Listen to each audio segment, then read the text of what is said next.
प्रिय सज्जनों एवं देवियों, आप सभी सुन रहे हैं कबीर साहब का अमृतवाणी 22वां प्रकरण माया को अंग। सदगुरु कबीर साहब इस प्रकरण में, इस प्रसंग में माया का स्वरूप और उससे मुक्ति प्राप्त करने की युक्ति बताते हैं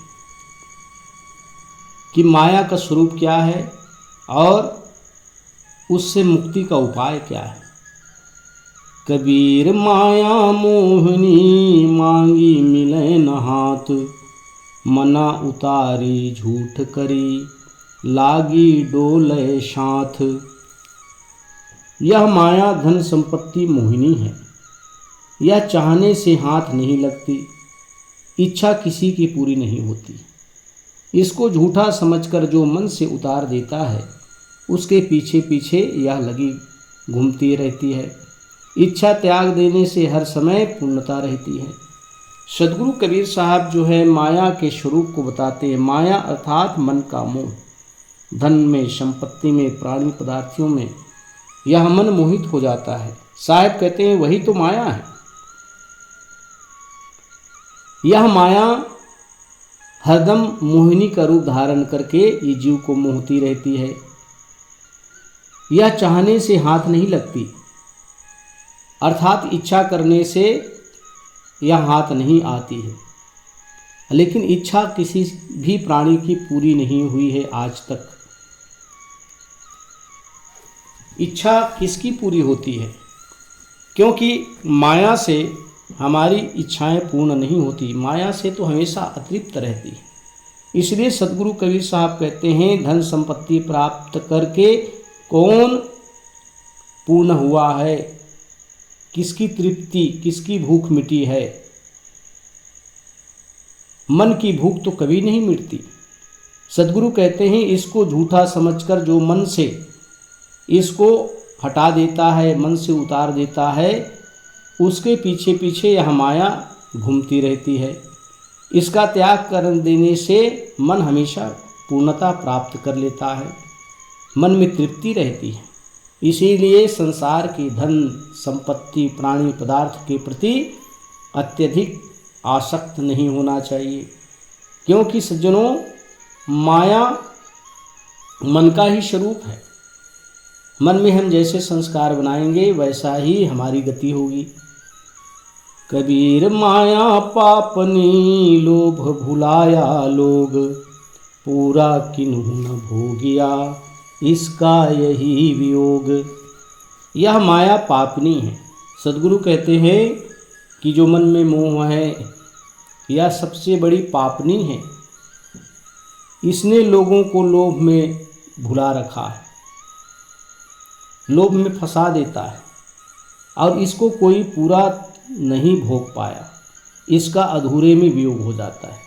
संसार के प्राणी पदार्थों को आज तक किसी ने भोग नहीं पाया, लेकिन इस भोगों ने सबको नष्ट किया है। भोग तो ज्यों का त्यों रहता है, शरीर हमारा नष्ट हो जाता है, मन अतृप्त रहता है। सदगुरु कहते हैं कि इस प्राणी पदार्थों को, इस विषयों को, इस माया को आज तक किसी ने भोग नहीं पाया, बल्कि इन भोगों ने सबको भोग दिया। इसलिए साहब कहते हैं यह पापनी है, यह डाकिनी है, यह जीव के ज्ञान रत्न को हरण कर लेता है अपने लोभ के कारण, लोभ दिखाकर। कबीर माया वेश्वा दोनों की एक जात, आवत को आदर करे जात न बूझे बात। धन और वेश्या दोनों की एक जात है। सदगुरु कबीर साहब कहते हैं जैसे वेश्या होती है, वेश्या किसी की नहीं होती। वेश्या अपने धन कमाने के लिए सब के साथ सोती है। उसी प्रकार से धन की भी कोई मालिक नहीं होता। ये प्रथम मिलने पर तो आदर करते हैं और जाते समय बात तक नहीं पूछते, निर्दय होकर चले जाते हैं। सदगुरु कबीर साहब कहते हैं धन और वेश्या की गति एक है। ये प्रथम मिलने पर तो आदर करते हैं, यह आती है तो आदर करते हैं, लेकिन जाती है तो सबको रुला कर जाती है, ये निर्दय होकर के जाती है। इसलिए सज्जनों, धन और वेश्या में कोई अंतर नहीं, दोनों की एक जाति है। कबीर माया मोहनी मोहे जान सुजान, भांगे हूँ छूटे नहीं भरी भरी मारे बान। इस मोहनी माया ने बड़े बड़े बुद्धिमानों को मोह रखा है। इस माया ने किसको मोहा नहीं, इस माया ने सबको मोह लिया। बड़े बड़े विद्वान, बड़े बड़े पंडित, बड़े बड़े ज्ञानियों को ही ये माया मोह करके बैठी है, इससे कोई बच नहीं पाया। इसीलिए सावधान हो जा। कोई इससे अधूरे मन से भागता है तो बचता नहीं। यह लोभ का बाण चढ़ा चढ़ा कर मारती है। यह माया, कोई इससे अधूरे मन से भागता है, छोड़कर भागता है, अधूरे मन से अगर भागता है तो बचता नहीं है। और ये माया सबको लोभ दिखाकर, लोभ का बाण चढ़ा चढ़ा कर मारती है, अर्थात लोभ दिखा दिखा कर दुख देती है, कष्ट देती है। इसलिए सद्गुरु कहते हैं कि मोहनी माया ने बड़े बड़े सबको उन्होंने ठगा है, अपने मुँह जाल में फंसा करके कल्याण पथ से डिगाया है। इसलिए इस मोहनी माया से सावधान हो जाओ। कबीर माया मोहनी सब जग घाला घानी, कोई एक साधु बरा तोड़ी कुल की कहानी। यह मोहनी माया सारे जगत को घानी बनाकर लोभ के कोल्हू में डालकर पीसती है। जिस प्रकार से कोल्हू में तेल अलसी डालकर उसमें पेर कर उसका तेल निकाला जाता है, उसी प्रकार से माया ने जगत के संसार के लोगों को ये पेरते रहती है। ये फंसाकर जो है संसार के लोगों को ये भटकाती रहती है। इसलिए इससे सावधान हो जा। कुल के अभिमान को तोड़कर कोई विरला ही संत इससे बचता है। साहिब कहते हैं, कुल का अभिमान, धन का अभिमान, पद का मान, नाना प्रकार के अभिमान को तोड़कर कोई कोई बिरले संत ही इनसे बच पाते हैं। क्योंकि अभिमान रहा तो यह माया छोड़ने वाली नहीं।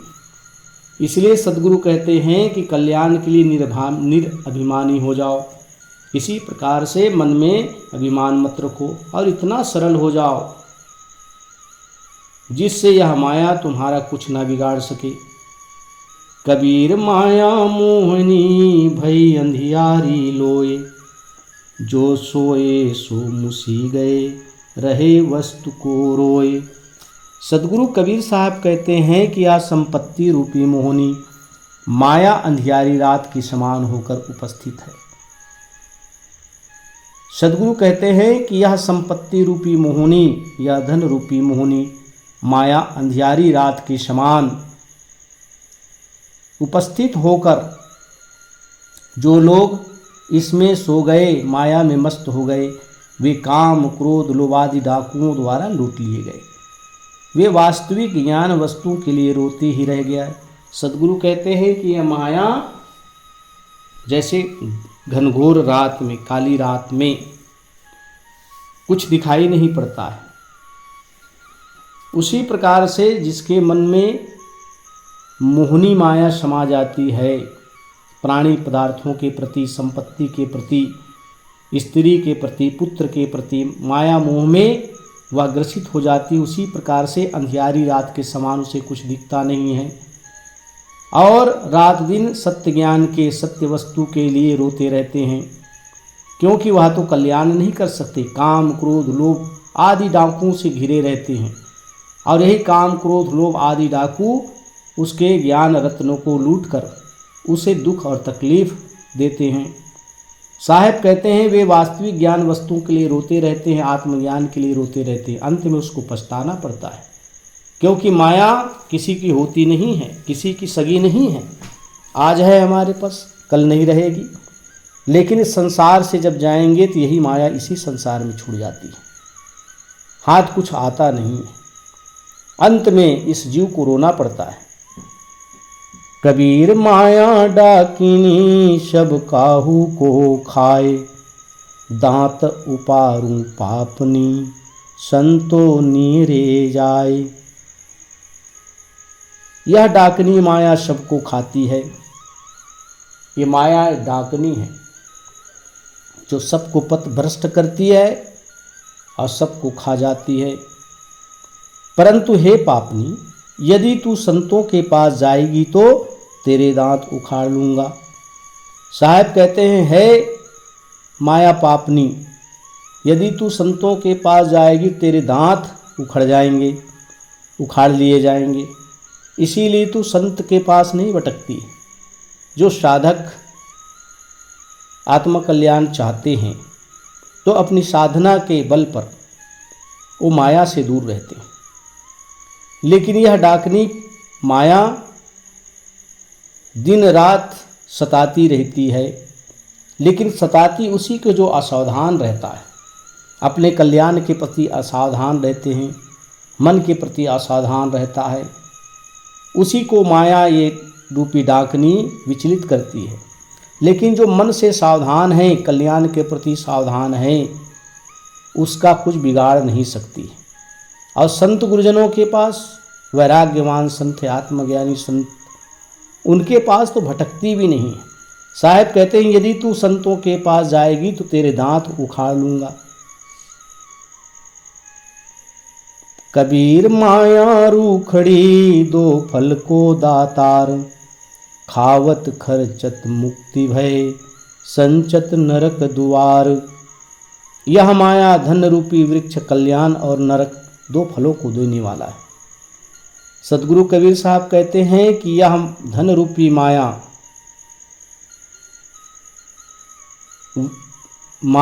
एक वृक्ष के समान दो फल देती है, कल्याण और नरक। जिनके पास धन है वो धन का सही उपयोग करके अपना कल्याण कर सकते हैं, लेकिन जो धन का सदुपयोग ना करके जो इस धन को गलत खर्च करते हैं उसको नरक ले जाता है। साहेब कहते हैं, उदारता पूर्वक खाने और परोपकार करने, दान पुण्य संत समागम करने से, धन से सेवा करने से